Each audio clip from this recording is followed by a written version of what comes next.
since we're going to skip forward, since I didn't get a chance to talk about my first favorite show, the first favorite show that I ever saw, it was at the Chicago Metro, and it would have been, I don't know, 83. Somebody can Google it. But it was Raven and Accept. Holy cow.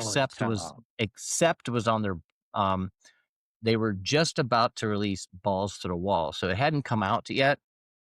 And so obviously Restless and Wild, all the stuff from Breaker, and of course the quintessential when I think heavy metal, the opening of Breaker, that that is that sound to me is the definitive heavy metal sound. And the way that Raven approached it with such high energy.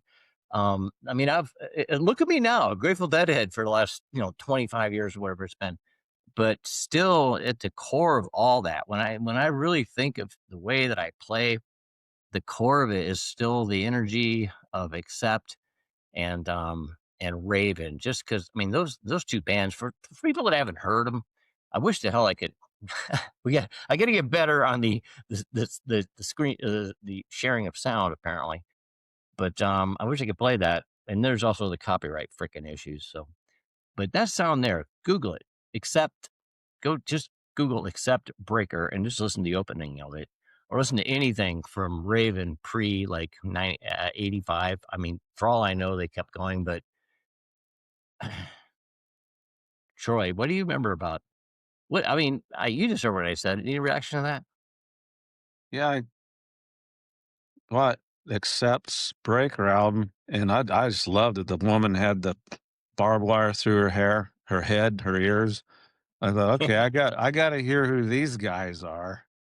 I bought Yeah, it and I just loved it. Then I thought, well, I'll get their other albums. Well, they only had one. That was before, and they weren't as rocking. And they were wearing like these satin pink. They looked like a disco band on the back of right. it.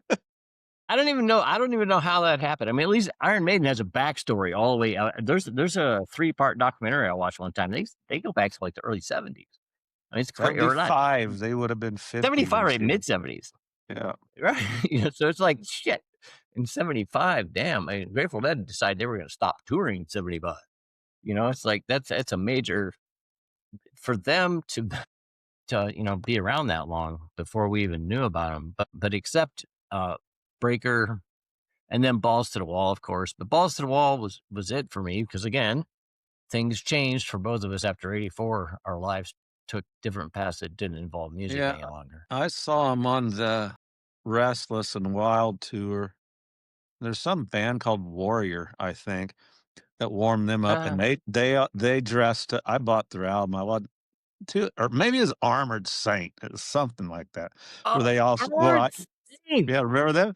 I forgot They would all about. dress up, and I always thought, "These guys are, like, stealing the Manowar stuff," you know? They're trying to be like Manowar. Manowar, of course, is the OG there, but I mean, Manowar, yeah, all their stuff.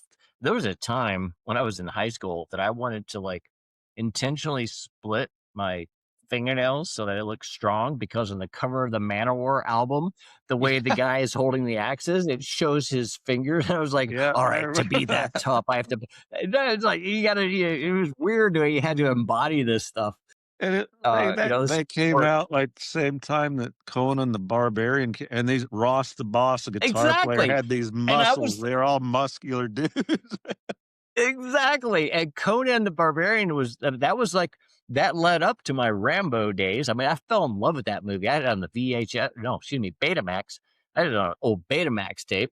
There you go, folks. And I used to watch that. I loved that version. And then when Rambo came out, of course, this is what ultimately led me to joining the U.S. Army a few years later. But these are sort of coexisting places. But that sort of tough guy, sort of military, sort of we're going to kick your ass, sort of Cold War, we're going to beat you. The whole way we were raised, we can win, get up. Okay, Gen X, drink out of garden hoses, come home at the end of the day. Nobody's home, latchkey kids. But I mean, it fit so well with us. It was like, okay, you were raised to be a badass. This is what a badass looks like. Yeah. Yeah, that Rambo's I liked that movie. Not so much like you. didn't go join the army because of it, but I like I liked that, he was kind of this outsider, not welcome, kinda had the whole heavy metal feel to it, like, "You don't belong here, boy," kinda thing. Exactly.